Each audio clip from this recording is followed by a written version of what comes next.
AN news, हर पल, हर क्षण, हर सच।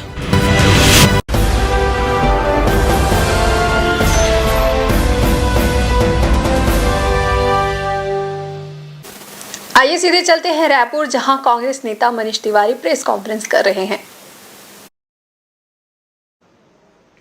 तभी विकास कर सकता है जब उसमें अमन और शांति हो, जो कानून की समस्या है, जो कानून की व्यवस्था है वो सामान्य हो, और लोगों में जो एक डर और खौफ का वातावरण था, वो डर और खौफ के वातावरण से निजात पाए।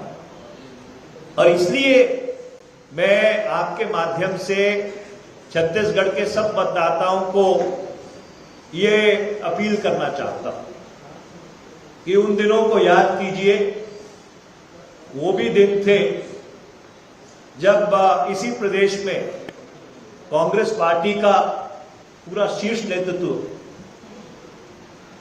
चंद स्किंटों में ही नक्सलवादियों ने खत्म कर दिया। वो भी दिन थे जब यहां भाजपा की सरकार थी कि बड़े बड़े नक्सली हमले हुए करते थे।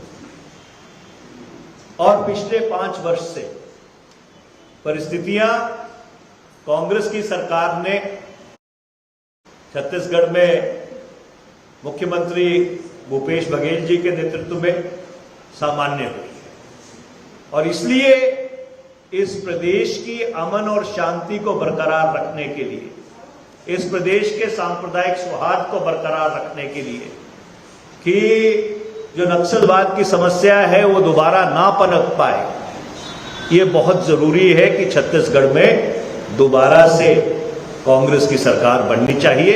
आपके माध्यम से मैं छत्तीसगढ़ में जो 2 चरण में चुनाव होने जा रहा है, मैं ये अपील करना चाहता हूं छत्तीसगढ़ के मतदाताओं को कि कांग्रेस पार्टी को एक बार दोबारा से मौका दें। धन्यवाद। The floor is all yours. One by one. Can you identify yourself? Sorry, आपने जो प्रेस कॉन्फ्रेंस में शुरुआत, वो आपको नौ सैनिक है, कैप्टन है, 4 कमांडर है, सेलर है, वो मिलिट्री कंसल्टेंट की हैसियत से बढ़ा रहे थे। उनके ऊपर आरोप है कि वो जासूसी कर रहे थे इजराइल के लिए। देखिए, क्या आरोप है, क्या फैसला आया है, अभी तक इसके बारे में किसी को जानकारी नहीं। ये सारी अटकलें हैं। मैंने खुद इस मामले को संसद के अंदर और बाहर अगस्त 2022 से उठाया है। उनके परिवारजन भी मेरे संपर्क में थे और उन्हीं के कहने के ऊपर मैंने ये मामला उठाया है। मैं केंद्र सरकार से ये मांग करना चाहता हूँ कि अदालत ने जो फैसला सुनाया है उस फैसले को सार्वजनिक किया जाना चाहिए। दूसरा, केंद्र सरकार को, विदेश मंत्रालय को, विदेश मंत्री को ये बताना चाहिए कि अगस्त 2022 से लेकर जब उनको उठाया गया अंधेरी रात में और सॉलिटरी कन्फाइनमेंट में रखा गया, अगस्त 2022 से लेकर अक्टूबर 2023 तक केंद्र सरकार ने उनकी रिहाई के लिए क्या कदम उठाए। और तीसरा, जहां तक मेरी जानकारी है, सब्जेक्ट टू करेक्शन, कि इस मामले में कुल 3 बार सुनवाई हुई। 3 सुनवाई में 8 लोगों को मौत की सजा। ये कैसे विश्व गुरु हैं हम? ये कैसी G20 की अध्यक्षता रही है कि हम अपने जो सेवानिवृत्त और डेकोरेटेड ऑफिसर्स हैं इंडियन नेवी के, उन लोगों को नहीं बचा पा रहे, उनकी सुरक्षा नहीं कर पा रहे। भारत का एक बहुत बड़ा डायस्पोरा है पूरी दुनिया में, भारतीय पूरे विश्व में फैले हुए।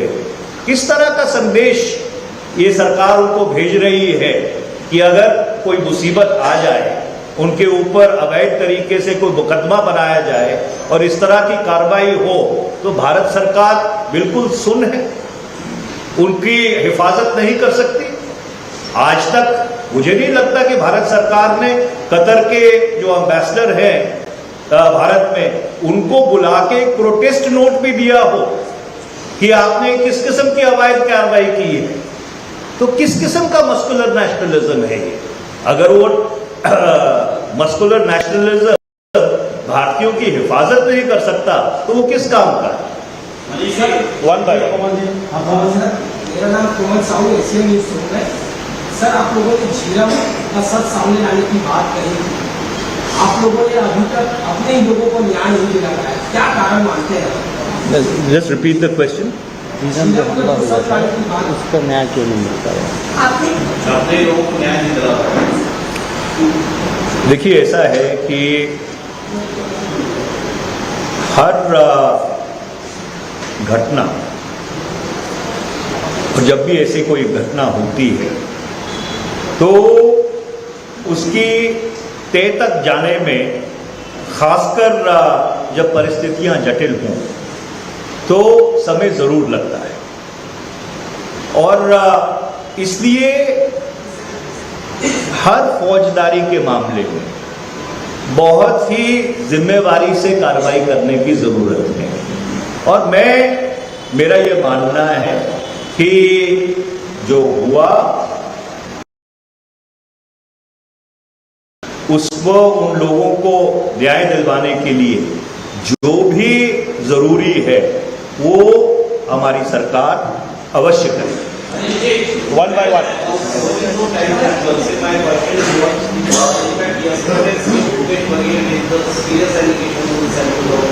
Central forces and central agencies are being distributed. और कल भी भूपेश बघेल ने कहा कि ईडी और सीआरपीएफ के कुछ अधिकारी संदिग्ध ऑक्सीजन लेकर होते हैं, और कुछ ही देर बाद रायपुर और भिलाई में करीब 15 करोड़ रुपए पकड़े जाता है, 5 करोड़ कैश। इस घटना को आप कैसे देखते हैं? क्या एजेंसी और देखिए, ये बात तो जग जाहिर है कि सीबीआई, इन्फोर्समेंट डायरेक्टर और इनकम टैक्स एनडीए भाजपा सरकार के अग्रिम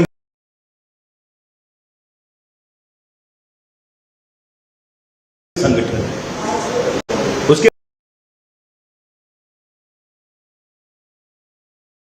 फ्रंटल ऑर्गेनाइजेशन, ये कोई निष्पक्ष जांच एजेंसियां नहीं है कि नेताओं पे बनाए गए पूरे भारत में आज तक किस मामले में कन्विक्शन हुई। और अगर आप देखें, और मैंने लोकसभा में ये सवाल पूछा था कि वर्ष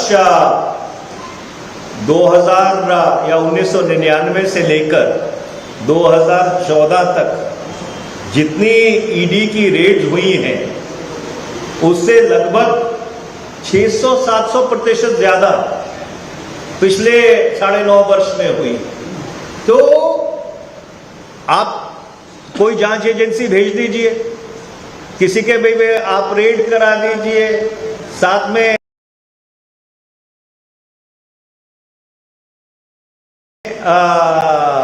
केंद्र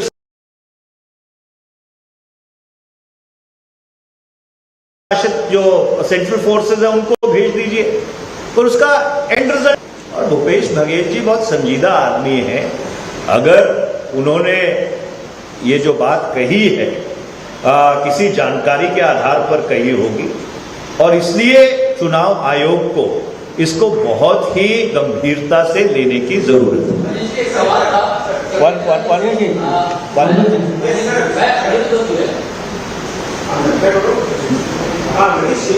Could you identify yourself?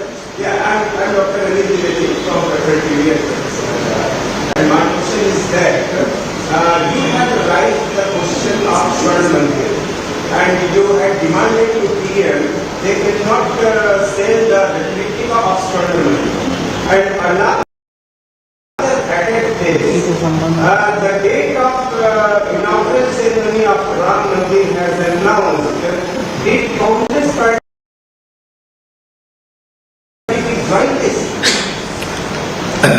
देखिए, आपने दो अलग अलग सवाल पूछे हैं, मैं उन दोनों का जवाब दे से सरकार से आदर से मुझे कोई मोमेंटो दिया या मेरे गले में कुछ माला डाली। अभी जरूरी नहीं है कि हर चीज का मैं इस्तेमाल कर सकूं, पर किसी ने अपनी भावना से, अपने इमोशंस से, बहुत प्यार से, सत्कार से मुझे कोई चीज दी, तो क्या ये मेरा उत्तरदायित्व तो बनता है कि मैं उसको नीलाम कर दूं? कि मैंने स्वर्ण मंदिर की रेप्लिका की नीलामी का मामला इसलिए उठाया था, मैं लोकसभा में श्री आनंदपुर साहब का प्रतिनिधित्व करता हूँ। श्री आनंदपुर साहब वो पवित्र धरती है जहाँ पे 13 अप्रैल 1699 को श्री गुरु गोविंद सिंह जी महाराज ने खालसा पंथ की स्थापना की। तो इसलिए स्वर्ण मंदिर, श्री हरमंदिर साहब हमारी भावनाओं से जुड़ा हुआ, और जिसने भी प्रधानमंत्री जी को वो दिया होगा बहुत ही आदर, सत्कार, सम्मान और भावनाओं के साथ दिया होगा। तो प्रधानमंत्री जी को ऐसी चीजों का, और सिर्फ स्वर्ण मंदिर की बात नहीं है, बाकी प्रदेशों से भी लोगों ने जब प्रधानमंत्री जी जाते हैं बहुत सत्कार से चीजें दी होंगी, उसकी इस तरह से नीलामी करना मुझे तो बिल्कुल सही नहीं लगता। जहां तक रही राम मंदिर की बात, देखिए कांग्रेस पार्टी का शुरू से यही स्टैंड रहा है कि जो भी फैसला उच्चतम न्यायालय करेगा हम उस फैसले के साथ, और जब उच्चतम न्यायालय का फैसला आया राम मंदिर के संबंध में तो हमने उस चीज का स्वागत किया है। आपने ये सवाल पूछा है कि क्या हम लोग उसमें शमूलियत करेंगे, क्या हम लोग उसमें जाएंगे? तो अंग्रेजी में ये कहावत है कि there is this question is above my pay grade. ये कांग्रेस पार्टी का जो शीर्ष नेतृत्व है, जब उनको कोई न्योता आएगा तो वो जरूर अपने विवेक से तय करेंगे, जो उचित है वो करेंगे। पर इसके साथ साथ मैं ये कहना चाहूँगा कि चाहे श्री राम हो, चाहे और जितने धर्म हैं और जो लोग उनकी पूजा याचना करते हैं, कांग्रेस पार्टी की पंथ निरपेक्षता उन सबका बराबरी से आदर और सम्मान करती है। Could you identify yourself?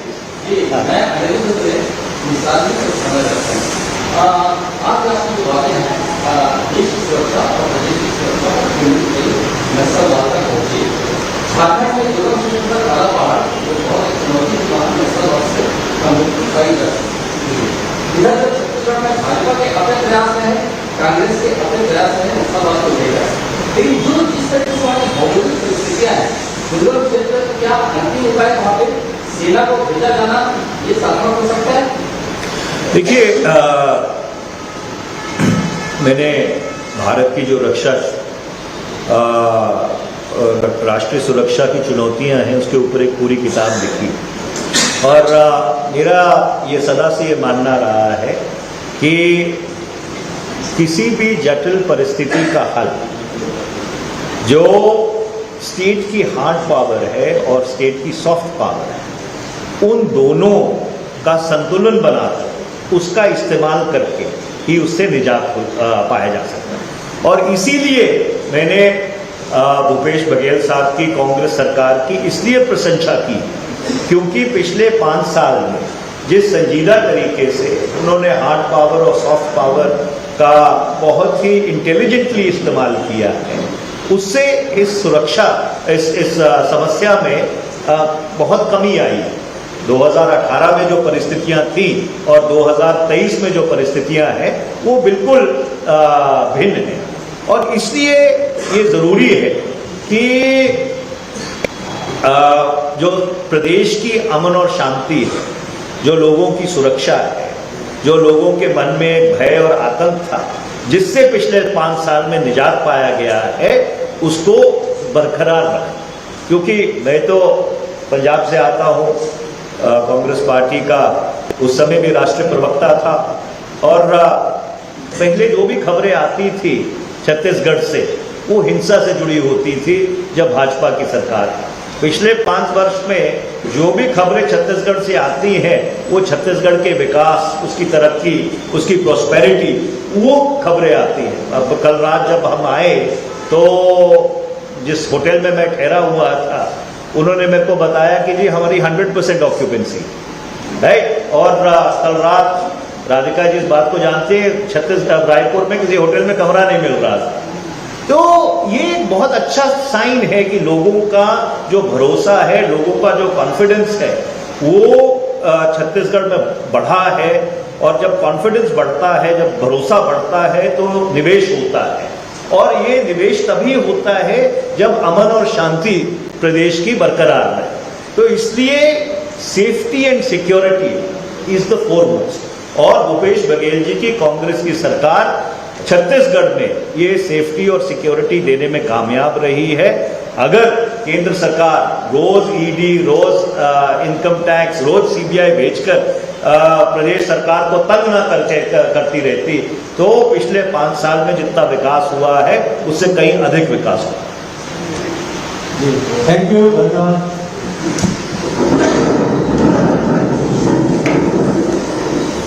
Thank you.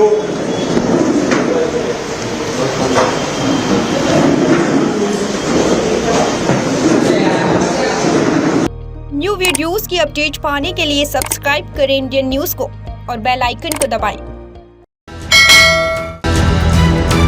ये है इंदू ब्रॉडकास्टिंग प्राइवेट लिमिटेड और आप देख रहे हैं इंडियन न्यूज, हर पल, हर क्षण, हर सच।